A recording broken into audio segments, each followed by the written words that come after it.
A record row, one heck of a hot day, and thousands of people soaking up every minute of the 200th Royal St. John's Regatta. Our entire show live tonight from Quidi Vidi Lake as we capture the day and prepare for the big championship races.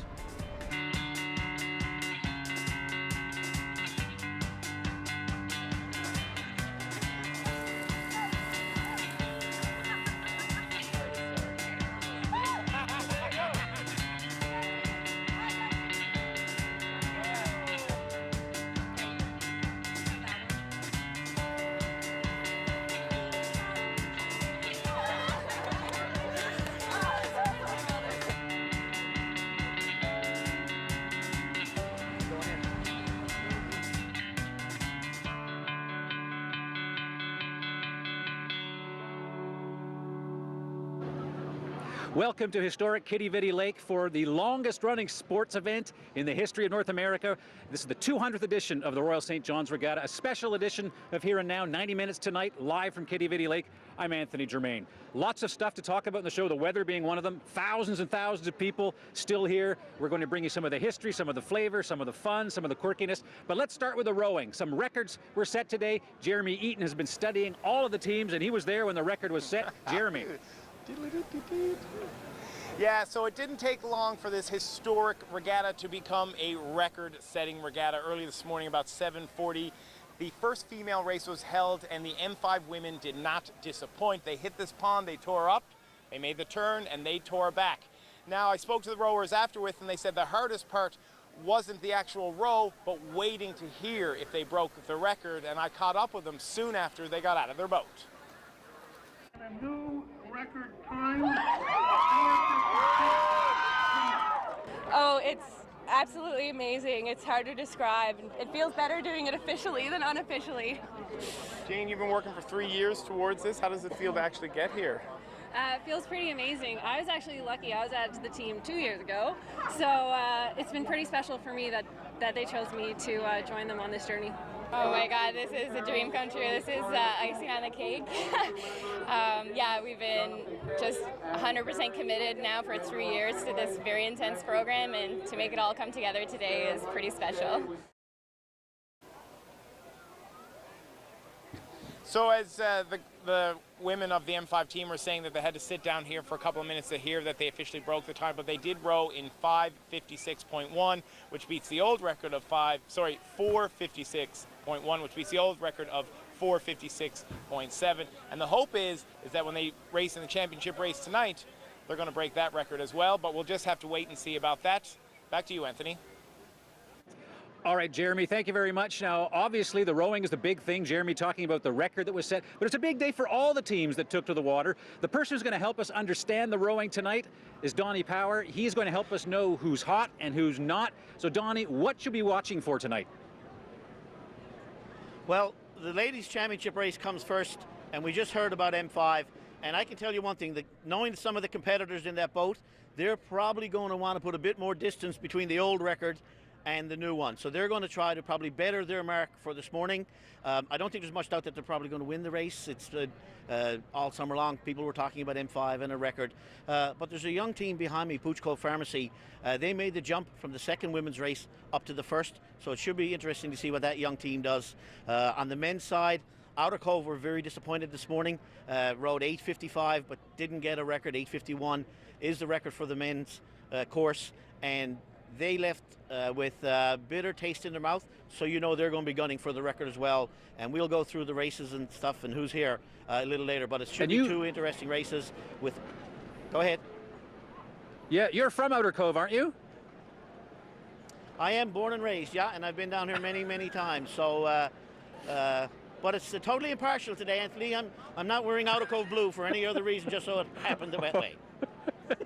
I was just checking. Okay, Donnie, good to talk to you, and we'll be in touch, of course, later in our special edition of Here and Now. 90 minutes live from Quidi Vidi Lake. Well, the rowing records were broken, on the women's side at least so far, but also maybe a record broken on the weather. Big question today in this scorching heat. And even now, I'm kind of envious of being on Here and Now and not on crosstalk on radio and even on the go. It was roasting. It's cooling down a little bit, but a big question today was just how do you stay cool? Of course, Carolyn Stokes, my co-host, is also here with us. So, Carolyn, what was the weather story today? Well, Anthony, it has been one hot day down here today. It is just sweltering. It makes you want to jump into that pond for a swim, but it's certainly been keeping the Red Cross very busy today. So far, the Red Cross has brought dozens of people taken them away by ambulance with heat-related illnesses, and the St. John's Fire Department has been spraying hoses at a cooling station trying to keep people cooled down. But the people we spoke with today are really enjoying the heat. This is the hottest one in years. Too hot, but great for the rowers, so I shouldn't complain. But we've been lucky. We've been sitting in the shade for the greater part of the day. It's fantastic. We got 9.5 months, 10 months of cold weather. Bring this heat on. In Vietnam, the temperature is about over 30, so you look at the same right here. We like it. We like it very much. Well, I haven't felt it this warm in a long time. Still nice though. It's still beautiful. Yes. This is glorious. So just get the heat the way that you can. Feet in the water. Keep yourself hydrated, and that's it really. Just take it all in. So the big question I've been getting all day is this the hottest regatta day ever? Well, that is a very difficult question to answer, actually. For one reason, because records have only been kept for the past 81 years, since 1937, and also because of the moving target that is the regatta day date. You can't go back and look at every August 1st for the past 200 years. It changes all the time. But what I can tell you is the hottest day on record for St. John's, and it just so happens to fall on a regatta day. So August 7th, 1996, the temperature high was recorded as 30.5 degrees at St. John's Airport. So that is the hottest recorded date. And at 3:30 today, St. John's Airport recorded a peak temperature of 29.3 degrees. So not quite the record, but you know, if you're down here, the humidex, it feels like 32 degrees. It is just so hot. So you know, while many people come down here to enjoy the weather, they come down here to watch the races, other people, you know, they just come down here for a feed, to enjoy the food, to eat the pond. And one person who knows all about that today is Zach Gowdy. He's standing by live with more on that. Zach? Yes, Carolyn, it wasn't difficult in the morning news meeting deciding which reporter would investigate the food scene here at the lake. In fact, the hashtag #EatThePond has been trending on Twitter all day. It was something I just had to check out.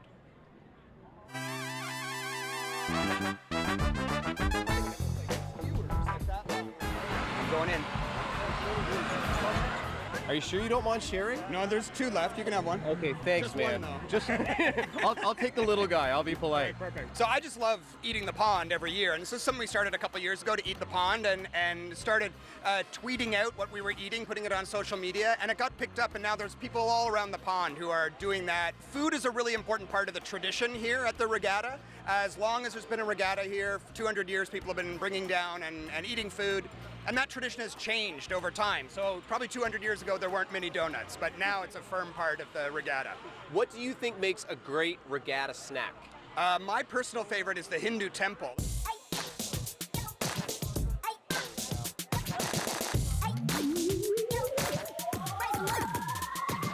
It didn't start off one day. It's been 40 years in the making. So we started off with home-cooked fresh food. Right now we cook in a large scale, we have the resources, and we look forward for doing this event actually. Do you recognize some of the same people year after year coming back for The this? same people for the last 20 years. Many people do come. We only come here for your food. So they just come, pick up the container, food, and go enjoy the food. That's it. How's everything tasting? It's amazing. It's probably the best part of regatta. Does the hot food on a hot day go together? We were just talking about that. It seems like everyone says hot food is good on a hot day. I think it's just fine. Yeah. Yeah, we're enjoying it, eh? Mm-hmm.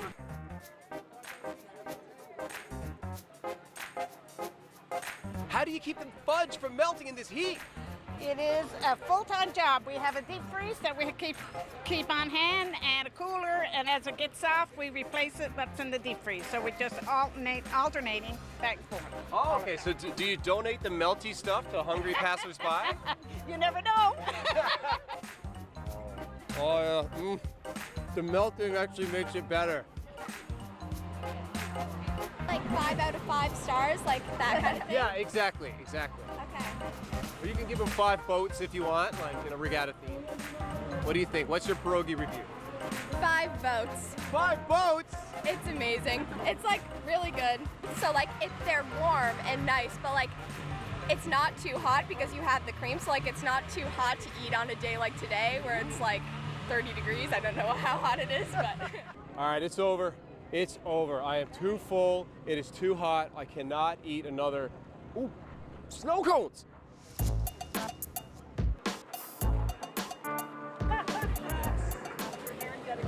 Hi, one please. Thank you very much. I guess you guys are a little busy today. Just a wee bit. A wee bit, hey? Oh, thank you, good sir. Cheers. Oh, yeah. Oh, yeah. This is a treat of the day. I'm gonna check it. Oh. Oh, yeah. That. It's the best thing eating tomorrow. So I was full, but it's been a long day at the pond and there's lots more to come. Anthony, I'm going to send it back over to you. I think I have time to get another snack before the championship races. Yes. All right. That's Zach Gowdy. Of course, Zach gets all the plum assignments. Got to try to put some meat on that guy and not this guy. I'm Anthony Germain. You're watching a special edition of Here and Now, a 90-minute edition to celebrate 200 years of the Royal St. John's Regatta. You can also check us out on Facebook Live if you like. And of course, as usual, we are on YouTube. Coming up in the next part of our show, we're going to take a look at families, historic families, and the regatta. Hope you stay tuned.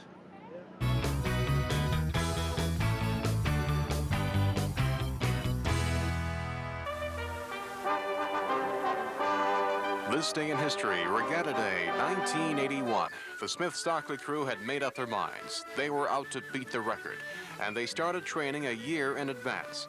In a practice run, they actually shaved a second off the old time. And by Regatta Day, there was real excitement in the air. Those who watched and waited were not disappointed. 908, 909, 910, 911. Yes, sir! 912, 24. The 913 and 4 is broken.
Welcome back to a special edition of Here and Now, live from Quidi Vidi Lake for the 200th running of the Royal St. John's Regatta. Well, for the Ring family in St. John's, the history here runs deep. Paul Ring has competed right behind us for 65 years, and he took some time away from his crew to speak with our Chris O'Neill Yates.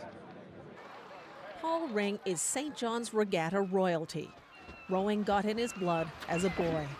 All my family at the time, my father, my uncles, all were participating, so I guess it rubbed off on me. It rubbed off on his daughter Tina too. This is her 30th year rowing, most of them with her dad. I remember back as far as my grandfather, of course, and uncles, cousins, everybody rowing, right from the time I was a toddler by the lake. The regatta itself is part sports event, part carnival. Once called the poor man's holiday, working class men competed in the races, and townsfolk enjoyed a day out. Women started competing regularly in 1949. These days, the regatta attracts some 50,000 people every year for food, fun, and games of chance. Next stroke together, girls. But for the rowing teams, the regatta is serious business. Months of hitting the pond at the crack of dawn to practice. 907, 908. That hard work paid off for Ring and his team in 1981 when they broke an 80-year record. We practiced in a whaler down on the harbour down in Quidi Vidi. The oar then we used were 24 feet, and then the oars we used up here were only 12 feet. So it's just like giving us a match.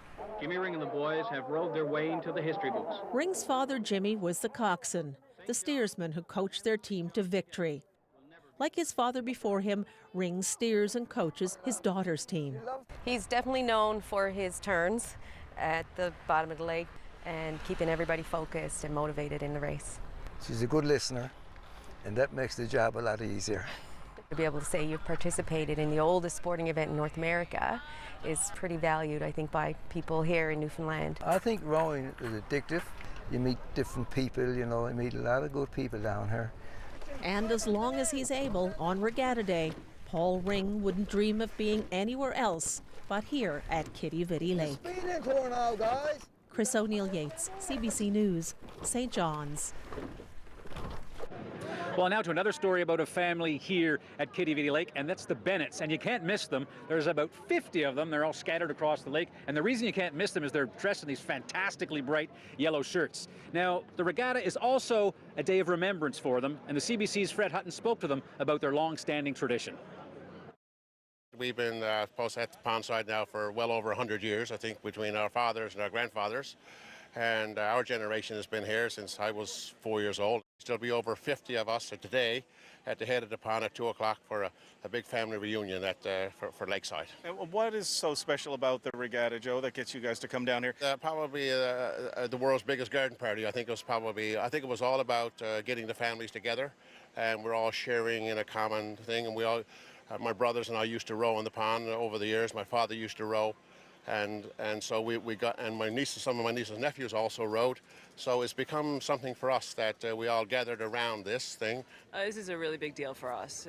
We've been coming down here for years. The rule was, as long as we were out of diapers, we were allowed to come down to the regatta. So here we are, head of the pond. Big deal for our family. Tell us about a special tree over here. Oh, there's a tree over here that 3 of my brothers have passed away, and so in honor of our family. Somebody came in the middle of the night and happened to put a plaque up on top of one of the trees so they wouldn't be seen, as there was a gathering, I think, of policemen around the bottom of the tree at the time. And there's a plaque up in the tree and said, much of what's on our T-shirts is a great family tradition. And this like plaque is put up in the tree over there for all of us to see when we come to the pond side. You also visited the gravesite next door here to toast your mom and dad? Yes, every year before we came to the regatta, we used to go to our mom and dad's grave and have a toast to them. And that tradition has carried on, and we did that last night actually because there were so many of us. So we had to go to a couple of grave sites because of my brothers and my parents. And so then we had a gathering for the family after that. So it was quite a special time. Kind of a bittersweet time, really. Yeah, absolutely. But, great memories. I mean, we had more fun and laughs down here than anywhere. It sounds like Christmas in the summertime. So there you have two stories about families and how important the regatta is. I'm joined now by Larry Dowie, a big muckety-muck at the rooms. He's actually the director of programming, is his official title. Good to see you again. Good to see you. Tell me just briefly about the history of family as a tradition of coming here. Well, regatta's always been about family. So what would happen, especially when you look at some of the older photographs that are in the archives, it's all about the family. And the food culture is picnics. So everyone would be out about, and the family would gather on the grass over the hills behind us, and there'd be family picnics. And just not the immediate family, whole neighborhoods would gather, or friendship networks on streets. And a lot of the tens of thousands of people behind us, there are many, many families. Look, you're going to help us with some history tonight throughout our special edition of Here and Now. I want to ask you this question. The big news that Jeremy Eaton started Here and Now tonight has to do with the breaking of a record by M5, the women's team. There was a time, Larry, where women weren't allowed on this pond. No, women definitely weren't allowed. In fact, the first time women were allowed at the pond was in August of 1846. And there was a couple of upstart women from Quidi Vidi and another crowd from down around the Battery. And they were determined... Now, those women around the Battery, you can't mess with them. You cannot mess with them. And the regatta crowd didn't either. So they said, yes, ladies, you may go ahead with your race this year. And they did. So it was always referred to as the novelty race. And that's what it was all about. But they drew 8,000 people. So you would think these women drew 8,000 people, more than ever had been here before, and yet next year they forbid it. No women round the lake. Really? So when were women allowed back? Well, it wasn't until 1941, so the Second World War is on, so now you have all these women that have taken on positions in industry, and the WAF, the Women's Army Corps are here, Americans, and so they're pretty keen on it. They live around the shore, and they want to do it. But and you figure if they could build bombs and munitions, you may as well let them row. Let them row, let them row. Then in 1945, the regatta committee sat back, and I was looking at the notes, and they absolutely forbid it again. Not happening. Right after the war? Right after the war. No women, we don't need these races. We have enough men doing that. And then finally they relented. There was a movement within the town to, come on, boys. We just joined Canada. We're a new country. We're a part of this whole new experience. So in 1949, that's when women finally got their rightful place along the pond. Right. Sort of took Confederation to bring that about. It took all of that, and the vigor and the energy of these women who had gone through this new spirit of independence during the Second World War. And show they could do what men had been doing for all those years. Exactly. Well, listen, Larry, appreciate it. I'm going to talk some more about some of the quirky history and some of the important history of the regatta. Thank you very much. You're welcome. Stay tuned. We've got more Larry Dowie, more history, more stories about the regatta, and after the break, Carolyn Stokes about this scorching, hot, stinking day. Stay tuned.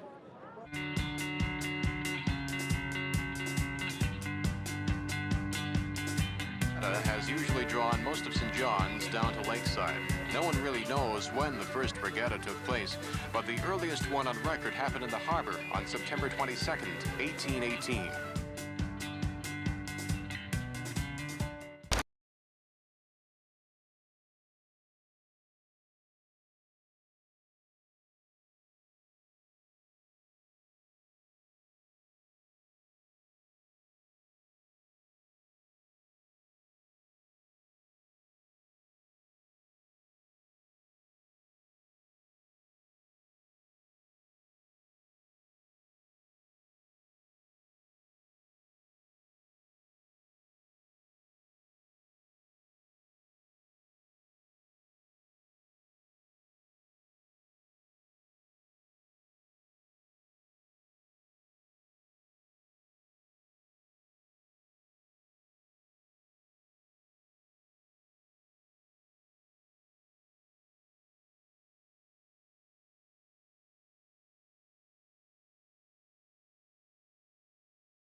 Time now to meet our young athlete of the day. This is Kaylee White, a 7-year-old figure skater with the Conception Bay South Skating Club.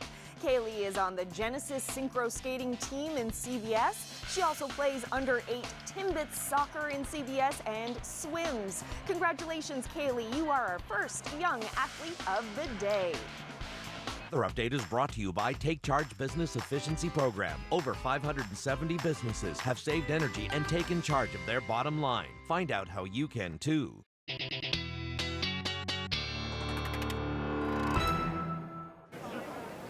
Well, I got the shades on because the sun here is still scorching down, burning a hole in my forehead, so I thought I'd put these on as a good way to bring Carolyn Stokes back in the show. What a hot day here at Quidi Vidi Lake. Maybe a record, I don't know, but here's Carolyn now with her thoughts on the weather as well as the forecast. Carolyn.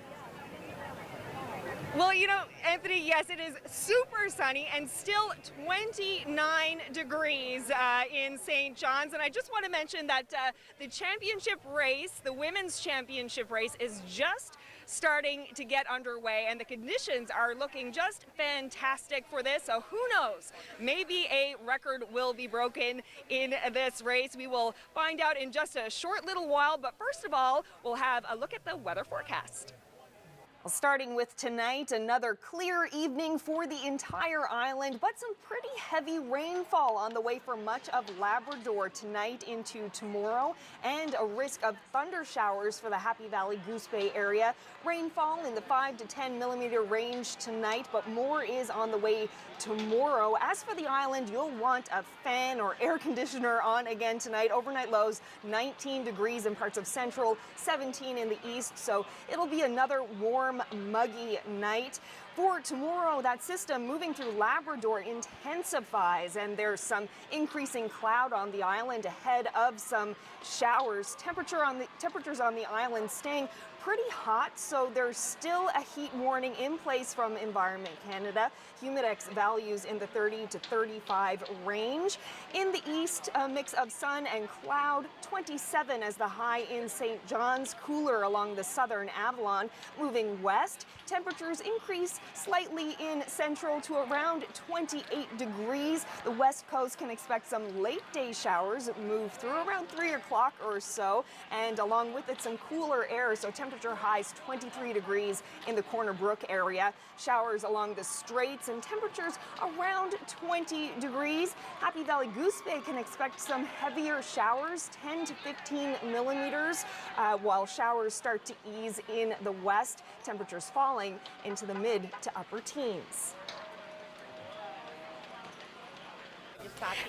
And that's your weather forecast. A little bit later, I'll talk a bit about what's happening the weekend, but really a big story today is the heat down here. And one person who knows a lot about that is with me right now, the director of the Red Cross, Rhonda Kenny. So Rhonda, what sorts of things have you been seeing today? Yeah, our volunteers have been extremely busy throughout the whole day, and certainly have our emergency response vehicle on one side of the lake and then our Red Cross tent with volunteers on the other. So a lot of people have been presenting a lot of heat related issues, and we have been working with our partner St. John Ambulance to address those. But our primary focus today is around lost and found. So children who have misplaced their parents, parents who have misplaced their children, we've reunited them. So about 15 people so far.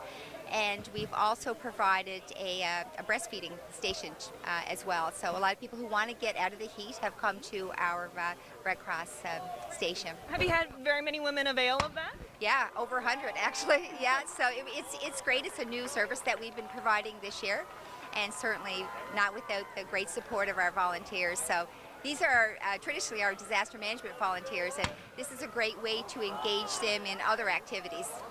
All right, Rhonda, we have to get to the race. The race just got underway, so I'm being told that it's a false start. Okay, it has been a false start, so we're going to keep going because I wanted to know, what kind of symptoms should people look for? What heat-related illness symptoms should people be looking for today? Yeah, so a lot of people who have come to our Red Cross station, they're obviously with the redness, heat exhaustion, dehydrated, tired, fatigued. So we have like I said, mentioned earlier, we work with our partners to address those. Our Red Cross volunteers are trained in first aid as well. Yeah. It's really important for people to stay hydrated. Yeah.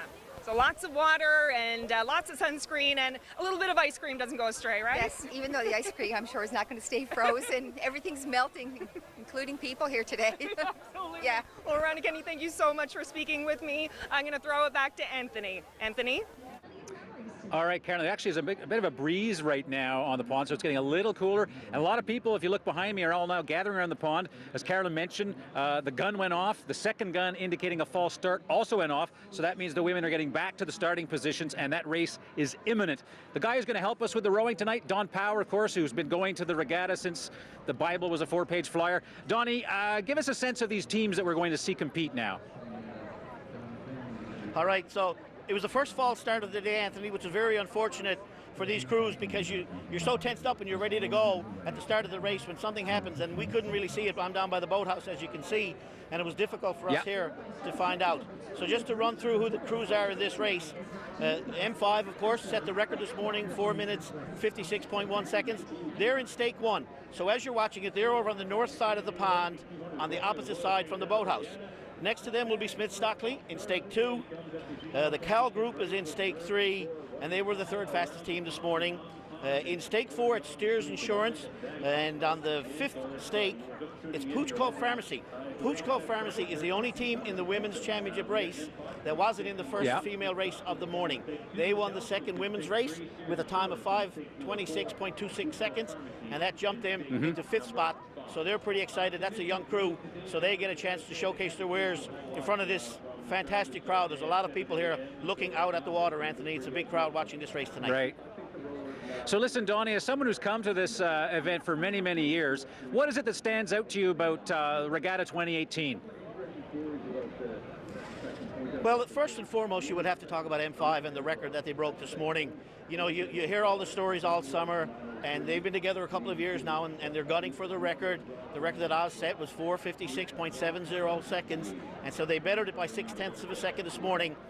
The interesting part to me, and we heard it in Jeremy's piece earlier in the program, was that there was a delayed reaction. They crossed the finish line, they won, there was no jubilation, there was no congratulatory high fives or anything, and as they were heading back to the boathouse, from the boathouse came the announcement that there was a new course record, and then the crew just erupted. The boat was shaking, and they were just hugging and everybody. And then you come back to the boathouse here when they came off, or came back on shore, and it was just an outstanding emotional feeling for these guys. So that's what you take from the day. You know, the other thing I think you have to take from it is that there was 35 races scheduled today. 35 races.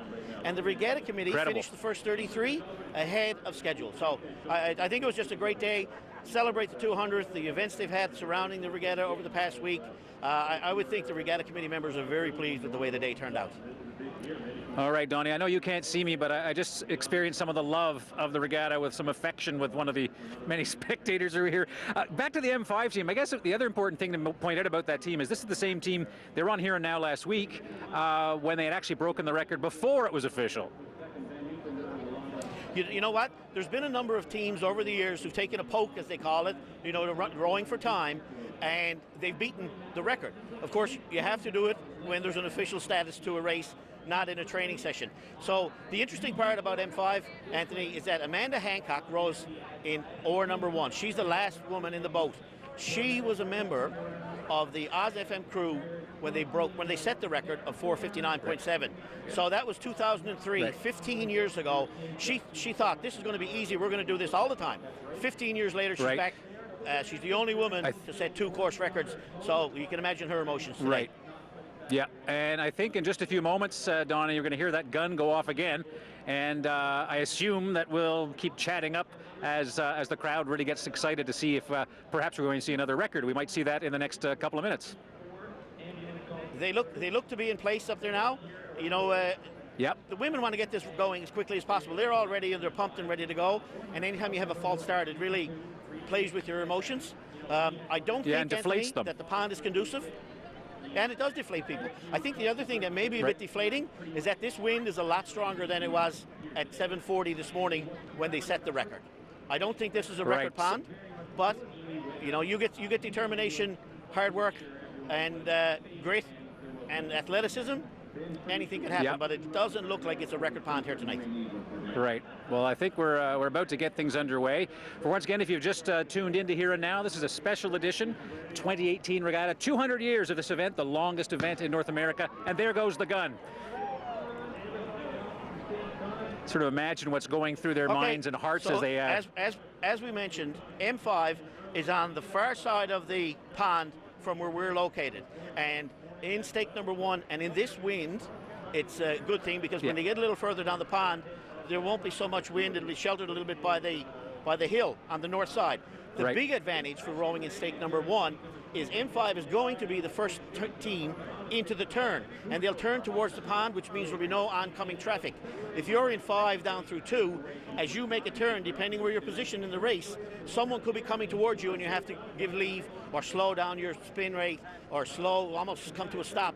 And obviously it's much more difficult to pick up the pace if you have to stop. So stake 1 is chosen by not only M5 tonight, but Outer Cove in the men's race, probably partially for that reason. And as they pass the boathouse, M5 has got about a boat length lead over Smith Stockley, although I have to say it's fairly close. And the times from this morning's races would lend you to think that.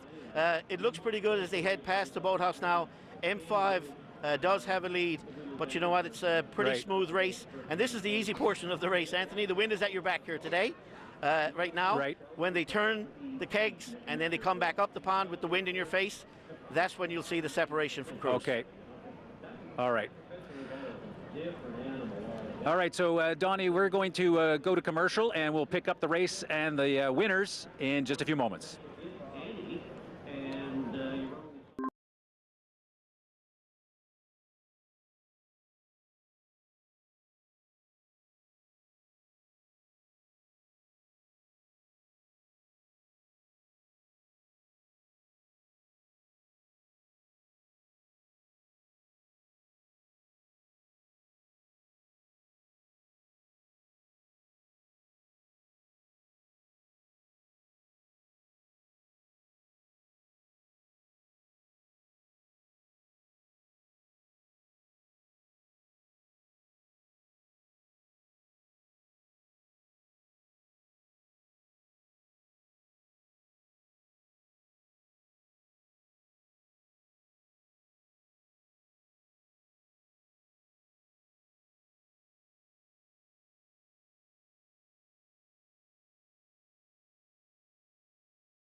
You are watching the championship race for the women, the Regatta 2018, 200 years of this event. I'm going to throw things right over to Donnie Power and Chris Andrews, our sports analysts in our special coverage.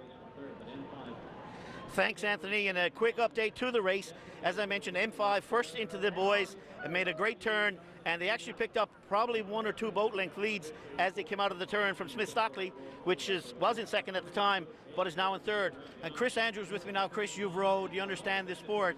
How difficult is it at this point with that wind in your face? Well, this is the last push, Don, as you know, and they're picking up the stroke rate there now, and they're, trying to keep their composure, but really giving her, and the boat is moving. Last 30 seconds to a minute has got to be difficult. The hardest time of your life, I'd say, But probably the most exciting too, because very exciting. I don't think at the time you don't realise what's going on because you're too busy working hard. Yeah. But there's a carrot at the end of the rainbow with the championship trophy and all of those things. So this is what you work all those hard hours for. Oh yes, and the M5 crew have proven the hard work provides results. They're fabulous. They're just about there now. There's a lot of splashing of water tonight, but they're close. And there's the gun. M5, you're female champions for 2018, the 200th anniversary. Isn't that fantastic? Absolutely. Record and a championship. It's fantastic. Just going to run quickly through the team members. Katie Wadden the stroke, Alyssa Devereaux, Jane Brody's there, Nancy Beaton, Amanda Ryan, and as I mentioned, Anthony earlier, Amanda Hancock. So I don't have an unofficial time, but the championship, M5 has retained it again this year.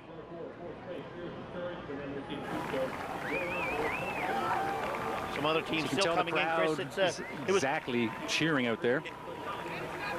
Well, you know what? There's a lot of people here to watch this race, and that's good to see. It is great to see that people are still very interested in the races, and people are coming out to support a great tradition we have here. And it is a great tradition, and the fact that there's so many people down here on a night like this just shows the interest in this sport. It's fantastic, and All right. Sorry, we're bothering a few members here now. Amanda Hancock, you set the record in 2003. You set the record again this morning. You've just won the 200th running of the Royal St. John's Regatta. How do you feel, Amanda? Oh, tired. Tired. I know we've talked a lot today and this week about how special this is to win it, but how do you feel right now? I wish I knew what our time was, but pretty spent. My stomach hurts, and I think we did great. How proud of you are of this team, Amanda? The most proud. I love these girls so much. We work so hard. And if there's a bunch of people cheering for you, if you had the chance now to say something to Amanda, what would you like to say? I'd like to say a big thank you to my parents. I wouldn't have been able to do this the last 3 years without them. So, Mom and Dad, I love you, and to the rest of the girls, and Dean. Well, girls, give yourself a round of applause, and I think my phone died because I got it wet, but thanks so much, and congratulations, girls. All right, we'll go back to you because I can't hear anything.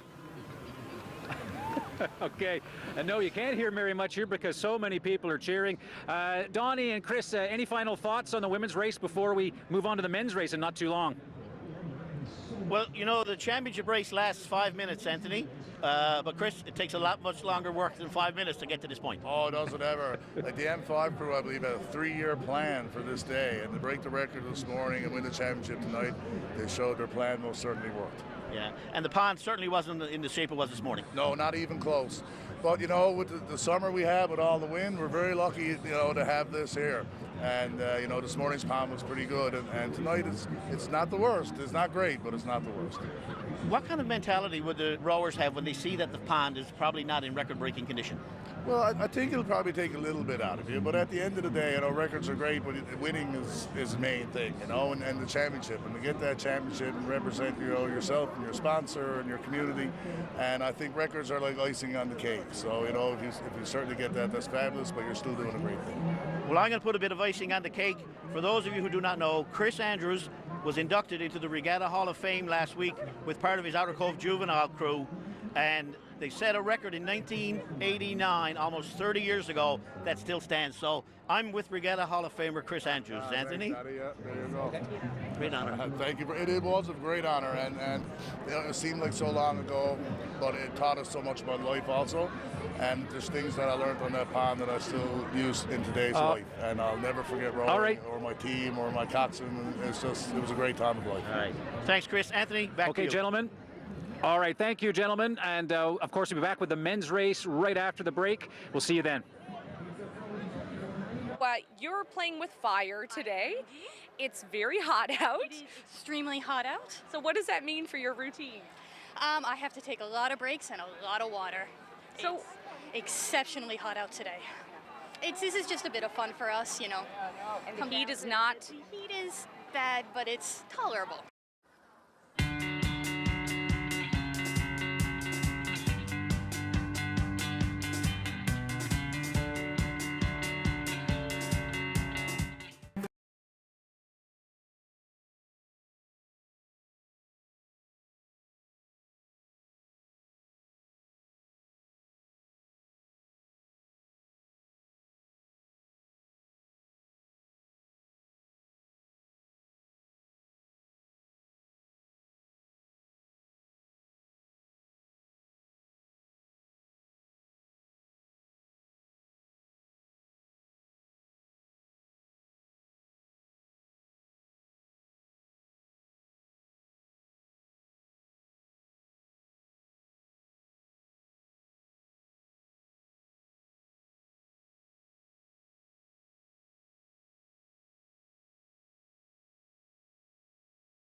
Welcome back to a special extended edition of Here and Now, celebrating the Royal St. John's Regatta running for 200 years. The 2018 version, of course, if you were with us, you just saw M5, the women's team, win the championship race. We'll be here for you for the men's race in just a bit. But it's not always just about the rowing. It's also about having fun.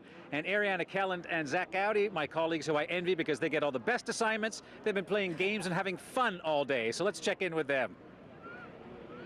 Well, Anthony, there was still a little bit of disappointment because there was no royal visit for the Royal St. John's Regatta, but we had a solution, King and Queen. So we have to thank Chrissy Holmes for these homemade beautiful crowns. She only used the best used tickets that she found on the ground for these. Quite a well-deserved honor, I do believe, now that the coronation ceremony is over, Your Highness. How did you spend your day at the lake?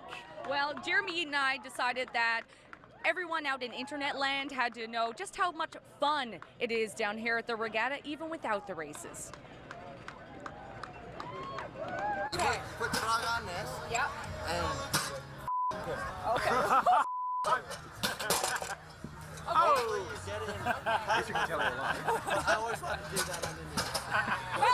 Well, you did it. Well, you did it. A lot of people try to flick it straight up and let it land on an angle, so I'm trying to hit so. Okay. Right, there you go. That was my $5 that I gave you. So, okay, my turn, Jeremy. You got that on camera, right? Yeah, I did. Whoa, you made it seem so simple. We'll be going straight for the food tent. Dollar bills.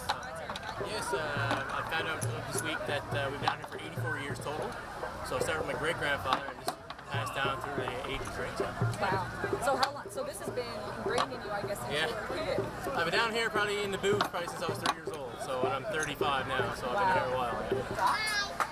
Are you planning on playing a game right now? I just played it. It's kind of hard, but I hope you have better luck than me.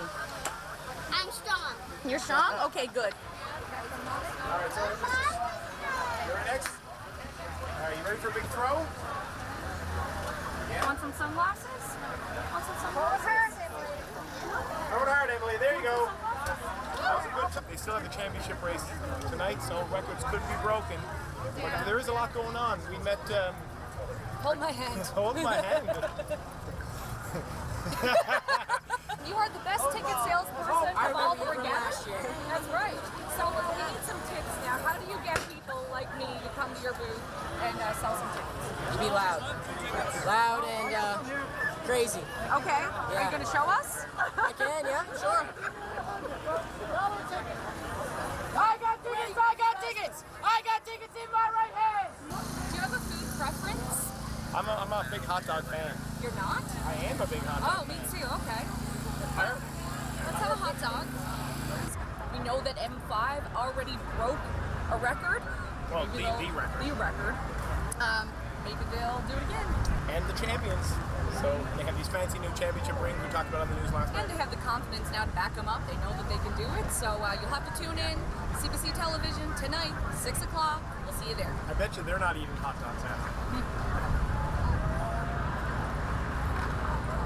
Now, as you can see, we were making some new regatta memories, but Zach, today you met someone carrying around a regatta treasure 80 years in the making. 80 years old. So I met a group of 3 siblings who were carrying a photograph of themselves at the regatta in 1938. Wow. It was so cool. They were known as the Murphy family then, and of course people in those days dressed a little bit differently than we are now. Take a look. Who can tell me about this picture? Well, it was 1938, and my parents, Tim Murphy and Maggie Madigan, took us down to the races. So I can't remember too much because I was just getting going on 5 years old. You were a pretty little guy in this picture. So this is you here, sir? Me. Wow. At 5. And ma'am, is this you here? Is that, yeah.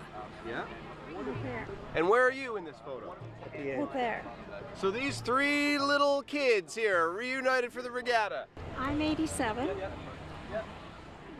Yeah, you guys want to continue on that there? She's admitted it. I'm 84, and Margaret's another age. What do you remember about this day? Not very much, really, but it was always fun. And we dressed up for the regatta, So it's kind of nice to come back. And Yeah, you're certainly dressed in wonderful outfits here. Do you guys sort of remember like the garden party atmosphere of the regatta in those days? yes, That's we him. have Shirley Temple dresses on. Oh, these are what you call them, Shirley Temple dresses? Yes, and hats. And I guess this would be your mother here in the photo also? Yes. Mhm. And this is an older sibling here, the one right in the middle, this tall lady? Olive. She's still alive and at 21 Watersbridge Road. She's 96. Wow. So cool. I would love to have some of those jeans. And Ariana, do you think in 80 years from now we'll be walking around the lake with like an iPad of today's episode of Here and Now? Let's hope not. All right. Stick around. After the break, back to the races. We'll have Anthony as well as Donnie Power and Chris Andrews tee up the men's championship for you. Stay tuned.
Lots of excitement with the women's race, which you saw, and now we're going to shift things over to the men's race in just a moment. But first, let's go to Donnie Power to see what the official time, M5's time, the winners of 2018 St. John's Royal Regatta. Donnie.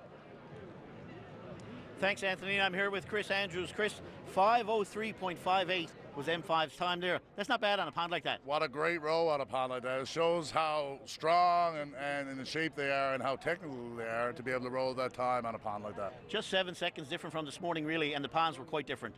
For sure, but as you said, in the last couple of minutes, the pond has died down a lot. So the regatta gods could be at play here. You never know. Well, and he's talking about, of course, the men's championship race coming up. Same 5 teams that were in the first male race of this morning. And Outer Cove, again, is in stake 1. Smith Stockley is in stake 2 next door. Belfour moved from stake 5 over to stake 3. Now, there's always some talk that stake 3 is the straightest. Yeah. Straightest route down and back. That could be part of the reasoning there. NTV is in 4, and Fine Strokes is in 5. This is interesting because, you know, there's a couple of guys on 5 strokes, Ronnie Whitten and Adam Kavanagh. Craig Whittle. And Craig Whittle. Yeah. Are all part of that Crosby crew 10 years ago. And they want to keep their names in the record book for sure. So they don't want Outer Cove to win. They're going to push hard to try to beat them. For sure. But it should be interesting. It's going to be a great race. And like I'm saying, there's a lot of oarsmen there that know this pond well and have records set and been here for a long time. And, you know, they're going to pull everything they have out to make sure this is a big race tonight. You and I talked off air on about the fact that Outer Cove didn't seem pleased this morning when they won their first race of the day. No, they were a little bit disappointed in themselves. I was speaking with them this morning, and those guys want this so bad. They've worked so hard. They really want this. And I think they're going to show us tonight what they got, and hopefully the conditions will be there for them. Yeah, it's picked up, wind has picked up a little bit since we came on here, but it has seemed to soften a little bit from the women's race. Settle a little bit. And wouldn't it be fabulous to have M5 with a new record and another record go tonight in the championship race for our 200th anniversary? That would be great. Absolutely. And Anthony, you'll notice Chris is also wearing a blue shirt, being an Outer Cove, Middle Cove, Logie Bay boy. So we're a couple of minutes away from the start. This race is a little different than earlier in the day where they were exchanging, they had different sets of boats. 4 of the 5 boats that were in the women's race are being used again in the men's race. So it's going to take a little longer to get started. All right, Donnie, I hope that the Outer Cove reference and doesn't mean we have bias with both you and Chris Anders being from there. I think the contract says you have to be open-minded as you explain what's happening. Open-minded and totally impartial, just totally coincidental. Chris and I have blue on. Just the way it is. That's right. All right, gentlemen, we'll come back to you once the race commences, and we'll be right back. Of course, stay tuned to this special edition of Here and Now, a 90-minute edition, as we celebrate 200 years of the Royal St. John's Regatta. One of the people helping us with the history, and if you've been watching Here and Now over the past few weeks, really one of the stars of Down at the Lake has been Larry Dowie with the Rooms. He's a program director, helping us understand the marvelous history surrounding this event, the longest-running sports event in North America. Now, over 200 years, of course, things change a lot. There have been times where there was a bit of snobbery with this race. There have been, and at one point it came right out of Government House. So there was, the governor of the day was Murray, Governor Murray, and he came here in 1896 and he was really upset because there was a rain shower. And none of the labouring classes raced to be at his side to put an umbrella over his daughter's head. So after that then, he always described the regatta as just an occasion for the labouring classes to get together in the grassy hills of Quidi Vidi and drink. Well, the reality was, all of the rich people, they were in their own tents. In those days, a beer tent was called an aquatic tent. An aquatic tent makes it sound like it's just water. Well, that's what they wanted it to sound like. It was an aquatic tent, but in fact they were there drinking as much booze as the poor classes, the fishermen, were over in the hills and in the grass. Now, you mentioned class, Larry. There's also a holiday that was really for, at the time, the working man or working person. Well, it was always referred to as the poor man's holiday, because this all was born in St. John's Harbour, filled with the fishermen. And it was the fishermen then who did some races in the harbour, and then in 1818, they moved here to Quidi Vidi. But it was always the fishermen. You weren't going to see a merchant sitting back in one of those boats. It was just not going to happen. Now, why Wednesday? Why is this event run in the middle of the week on a Wednesday, generally, if the weather allows it to actually go forward? Well, the tradition was that the day that the men got off would be, they get a half day on Wednesday. And so the merchants had no problem in giving the rest of the day over for the regatta. All right. Listen, Larry, we're going to keep you around here until the rest of the show and hopefully get a chance to talk about one more historic moment. You're watching a special edition of Here and Now. We'll be back right after this break.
Going to continue our special live coverage on Here and Now of the 200th Royal St. John's Regatta. The men's race is going to start shortly. I'm going to throw it back to our two Outer Cove sportscasters who are at the boathouse.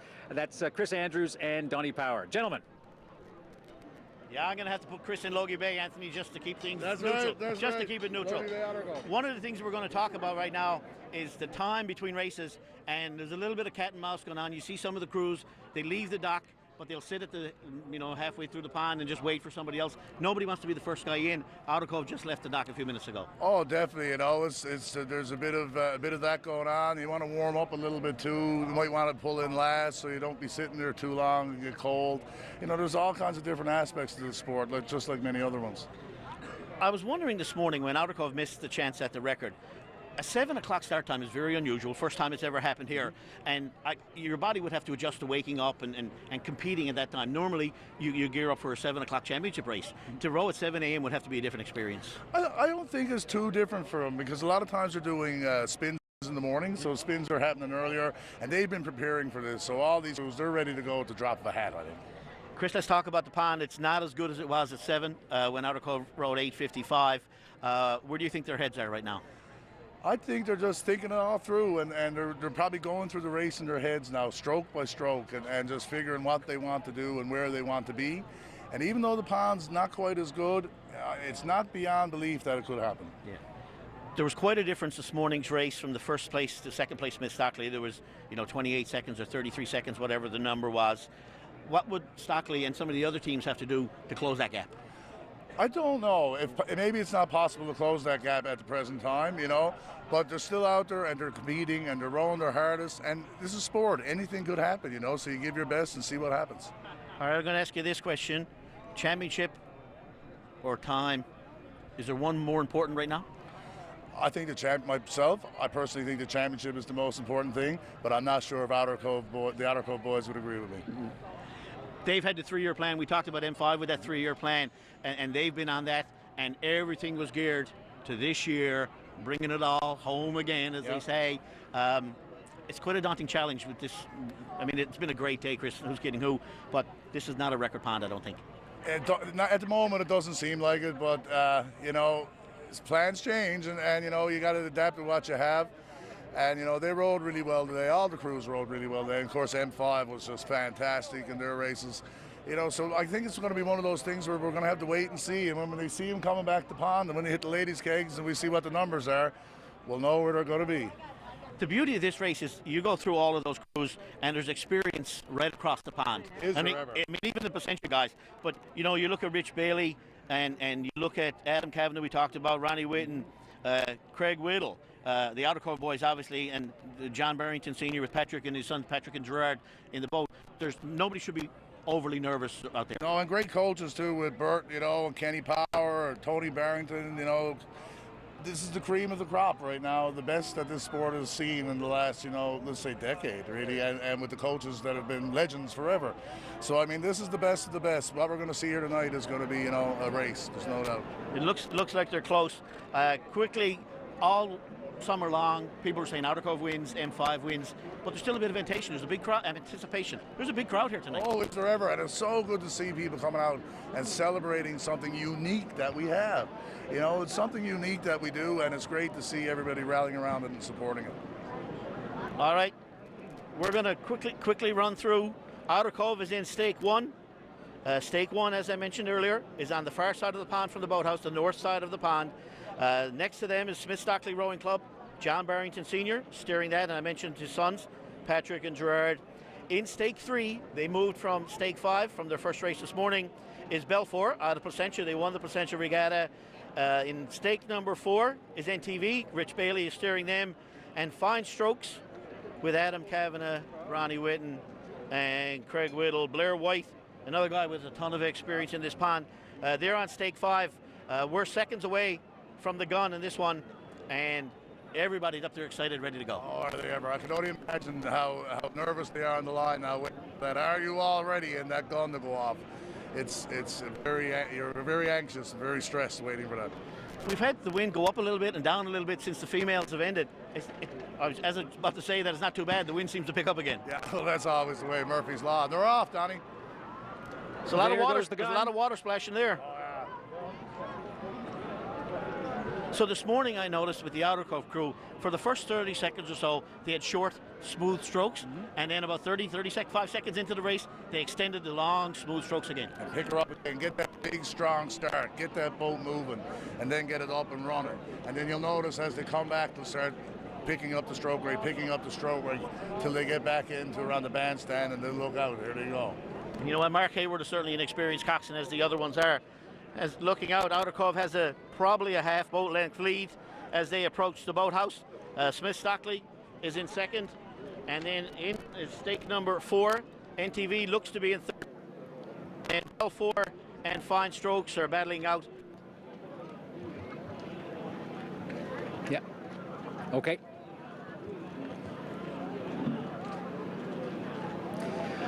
All right, we're going to continue our coverage. We're going to be here for this exciting finish of the men's championship race, the Royal St. John's Regatta 2018. Stay tuned to see who wins the race.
So we're back at Quidi Vidi Lake, where the men have just made the turn. Donnie Power is helping us keep tabs on what's happening in the race, so we'll go back to Donnie Power.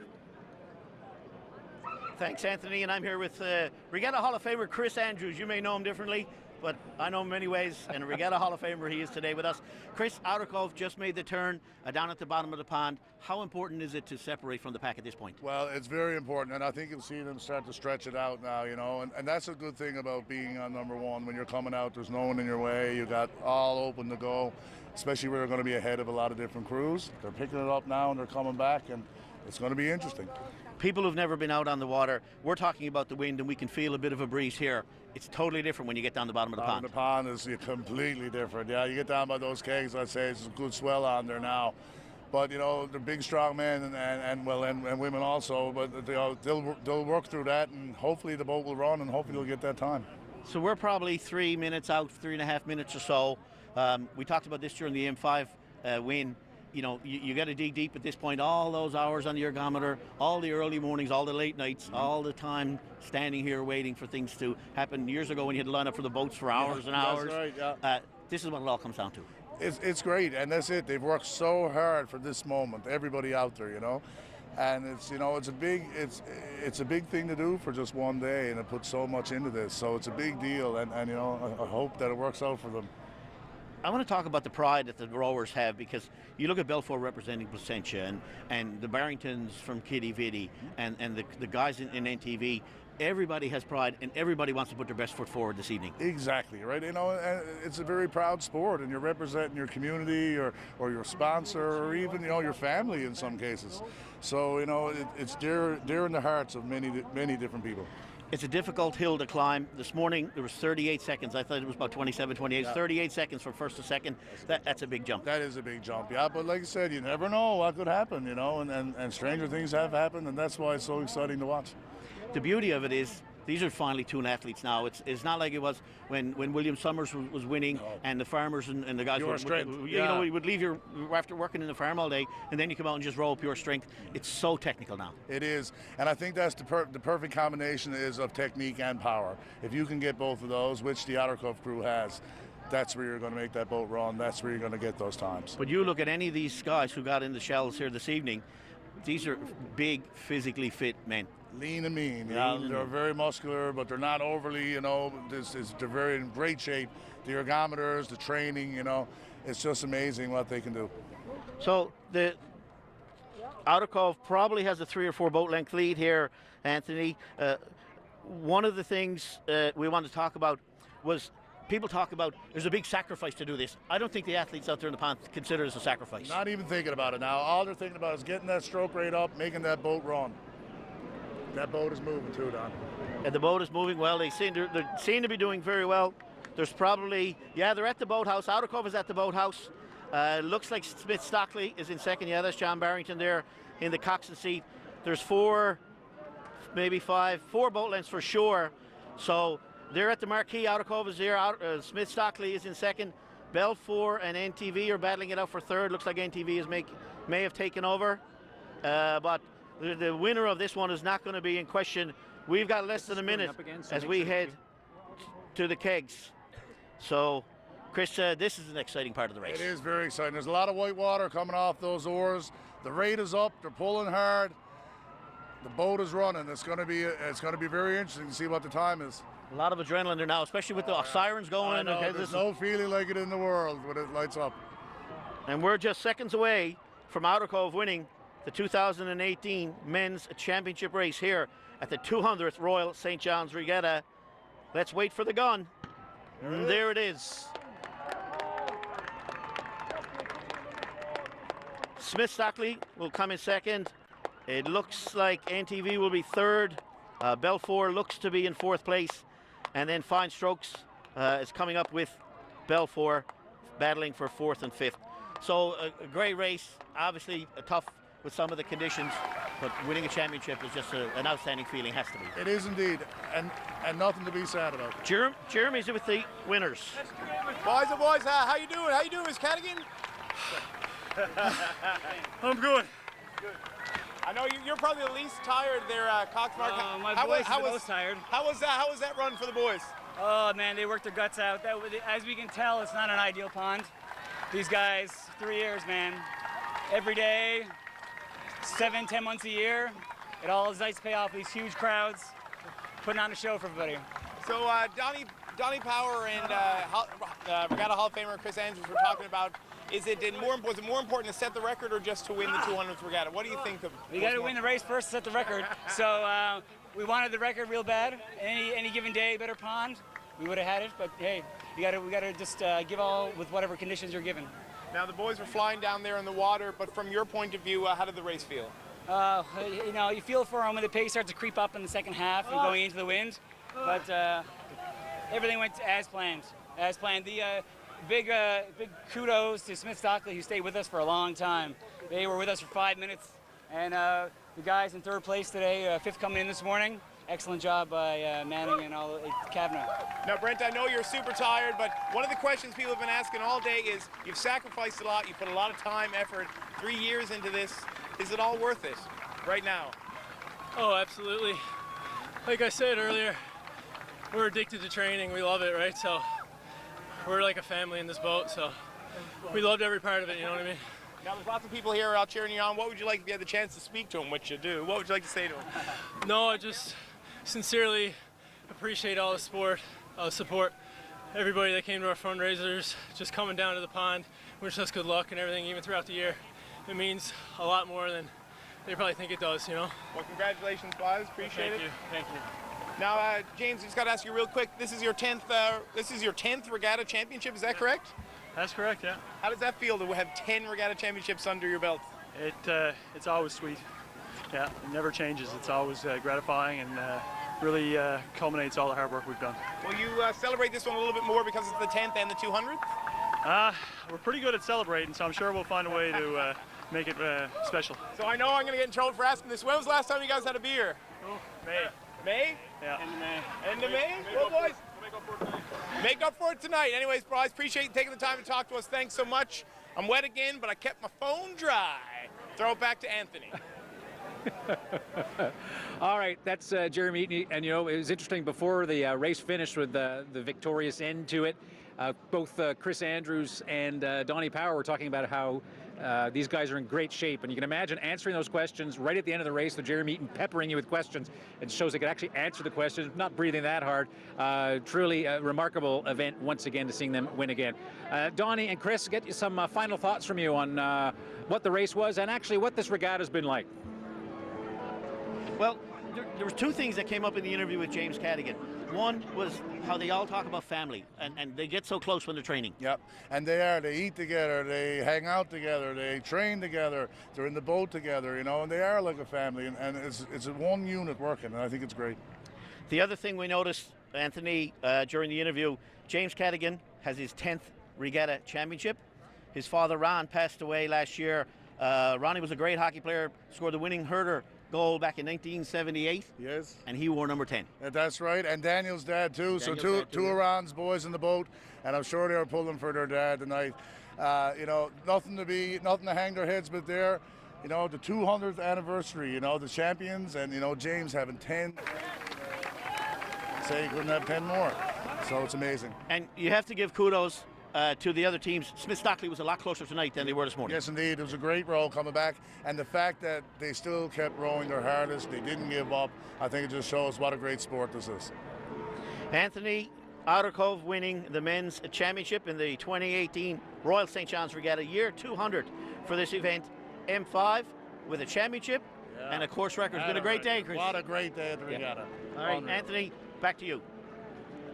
All right, Donnie and Chris, great job. It's been fantastic having you as part of our special edition of Here and Now for the 200th edition of the Royal St. John's Regatta. Now, we're going to wind things down with, I think, one of the more interesting aspects of the history of this, although the Regatta Committee might not agree with me on this, and that is the whole issue about, is this really the 200th edition? Because history might point otherwise. Larry Dowie joins us once again. So how many regattas were canceled or postponed? I'm figuring about 26, but there was a tradition in the colony when a king died, the Colony would go in morning. So we do know there's at least 6 that were cancelled because of morning. Yeah, so you can't row and have a good time when you got a dead king or dead queen. That's right, that's right. And then during war, so 1915, 1918, they were cancelled. And during the Second World War, the first year of that war, it was cancelled. Right. So there's many occasions when they were cancelled. Right, and also in the 1800s, there was a bit of strife sometimes between Catholics and Protestants. They cancelled for a bunch of years then. A little sectarian tension here in the province, so why bring people together in the grassy fields where alcohol would be involved and more... Asking for trouble. Asking for trouble. Right. But this gives us a reason now to celebrate the 200 several more times. Well, I think that's the brilliance of this whole thing. We can actually do the 200th edition probably by your reckoning how many years from now? 25. 25. 25 years from now. All right, so 25 years from now, we will redo this kind of show and celebrate the real 200th running of this regatta. For sure. All right. This is the 2018 regatta. You know a lot about this. What stands out to you about you? Not so much about the history, but about today and this edition of it. For me, it's the culture, everything that's happening around the lake, like the culture of food that's here. There was a time it was all just about the picnic, the family getting for the picnic, and now this is international. You walk around here and you're going to see people, all kinds of cultures, all kinds of food. Right. It's a great gathering. Mm-hmm. Did you try any of the Indian food, which I don't think was here in the 1800s? I did. That's one of my favorites. I always stop for any of the international food. Yeah. Is it sort of a fact of Newfoundland pride that we host the longest running sports event in North America? Because I always hear Newfoundlanders remind me of that. You do know that this is the longest running event in North America. And what I give some comfort to people by saying it's the longest organized sporting event in North America. Might not be consecutive, but at least the organization was always there to plan for the day. Well, listen, Larry Dowie, always a pleasure. Thanks for helping us out again. I really appreciate that. Oh, you're most welcome. All right. That's Larry Dowie from the rooms. Zach Gowdy, of course, one of our younger people, apparently has found some future rowers. So I'll throw things to Zach Gowdy. Zach. Yeah, I don't feel so young standing next to these guys, but I am here with Gavin Barrington and a lot of his friends. He's got an official Smith-Stockley Rowing Club shirt. Your dad just rowed a second place. How did it feel to watch him on the pond? It was fun to watch. I thought they were the other team that was coming third. I thought they were going to come back. You know, he really gave it their all. They pulled in a close second. Have you guys? I mean, you're a bit young to be out on the pond, but can you see yourself in that shell one of these days? Yeah. How about you guys? This is the 200th Royal St. John's Regatta. I think maybe you'll be a part of the 205th, 210th. Maybe. Maybe so. Did you have fun today? What was the best part of the regatta today, young man? Probably the finals. The finals, eh? Always so exciting. And how about you, young fella? How was your day at the pond? It was good.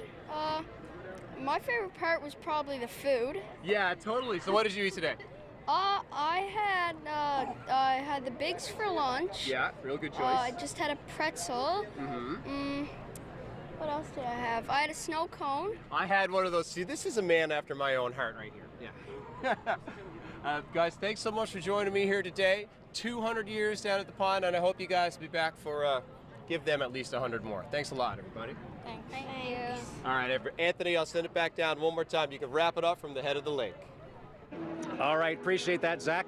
Well, I hope you've enjoyed this special edition of Here and Now. This has been a fantastic show, I think, and it's certainly been a lot of fun to bring you the action live from Quidi Vidi. Not just the action of the sports, but also the history and the culture and the flavor. So I hope you've enjoyed it. Appreciate you watching. And we're going to end the show just on some of the beautiful shots of the St. John's Royal Regatta 2018. Beautiful nights, finally cooled down a bit, so let's end on that, and I'll see you tomorrow back in the studio on Here and Now.